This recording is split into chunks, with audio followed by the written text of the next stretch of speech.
MMPH 9 International Human Resource Management. This is a course which addresses things like cross cultural staffing, expatriate training and performance, global industrial relations, compensation, career and cultural models like Hofstede and Trop and Mars and things like that. Okay, so this is a course that is part of fourth semester. It is relevant for students pursuing human resource management specialization. It has got 13 units that are divided into 4 blocks, but not all parts of the syllabus carry the same weight in your exam. So in this video, I will be walking you through the most important units and sections of MMPH 7 so that you can focus your efforts where they matter the most. Now we will start with the most important units and sections first, followed by the medium and the low priority ones.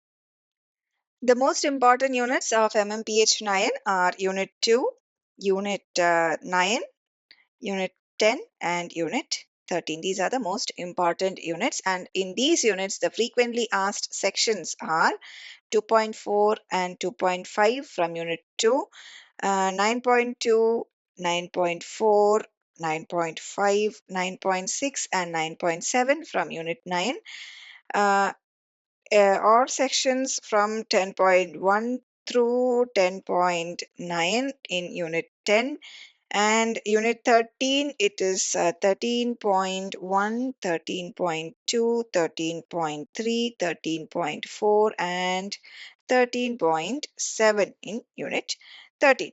Now going ahead to the medium importance units, these are Unit 1, Unit 3, Unit 4, then Unit 5, then Unit 6, Unit 7, Unit 8, then what else?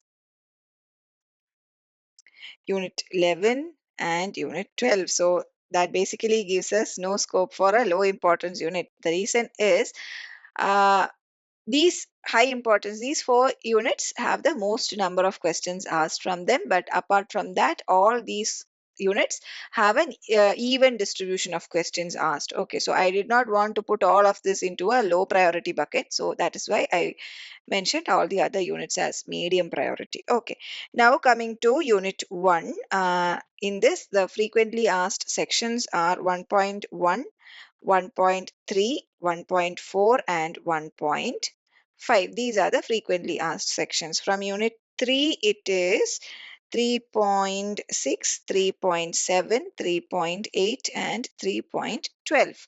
From Unit 4, it is what are the units from, sorry, sections 4.1, 4.2, 4.3 and 4.9. From Unit 5, it is 5.1 and 5.11. From Unit 6, it is 6.3, 6.4, 6.5 and 6.8. From Unit 7, it is 7.2, 7.4, 7.8. From Unit 8, it is 8.1, 8.2, 8.3 and 8.8. From Unit 11, it is 11.1, 11.2, then 11.3 and 11.4. From Unit 12, it is 12.3, 12.4 and 12.5. These are the frequently asked sections. Any section or unit, I hope I haven't missed out on any unit. So any section we haven't covered so far is they have not yet been part of any term and examination question paper yet. So my suggestion is, after you're done with the priority topics, after you're thorough with the priority topics, you go ahead and read through the remaining sections depending on how much time you have got. This is to ensure that you can attempt to write something in case a question comes up from those areas for your term and examination. All right. Now, before we wrap up, few quick tips. First thing, try to look at as many past question papers as you can, because questions have repeated across term and examinations, and maybe we might get lucky and a couple of questions might repeat itself in our exam also, so we'll get the jackpot, right? So go through as many question papers as you can. Also, while you're writing your answers, try to put them in a format like introduction, main content, conclusions, like a section wise format. And also, when you write the main content as well, try to divide it into as many subsections as possible. When you write the section, if possible, each section you give a section heading, subsection you give a subsection heading, right? Give section wise headings. That is also a good idea. Also, even if your answer sheet doesn't ask for it, like even if your question paper doesn't ask for it, include examples to support your answers. Illustrate key points using a diagram if it is possible, or summarize using a table if it is possible. Bare minimum section wise format, and use bullet points. Bare minimum. Okay. How many pages you have to write for a particular question depends totally on you. I haven't found any IGNOU guideline per se, official guideline for that, but I can tell you what I would follow if I were to write the term and examination.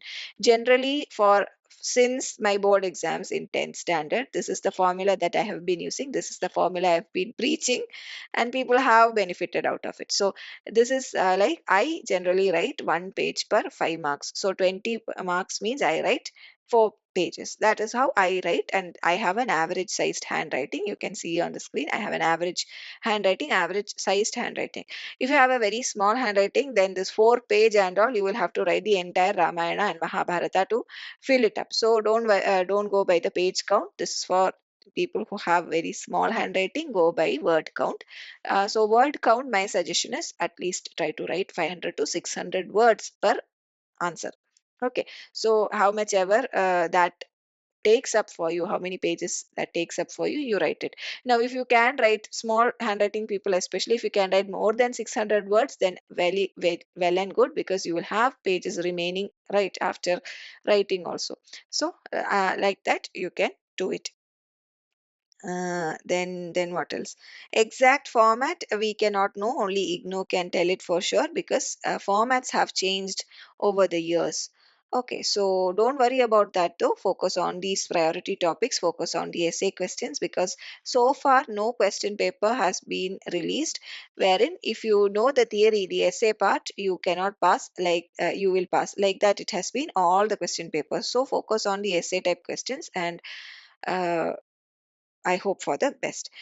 Now, if you want a downloadable version of the most important units of MMPH 9 we discussed, you can scan the QR code that is shown on the screen. And before you do that, if you found this video helpful, be sure to like and subscribe this to the channel, and share the video with people you think might benefit from this. Okay, so happy learning and good luck with your exams.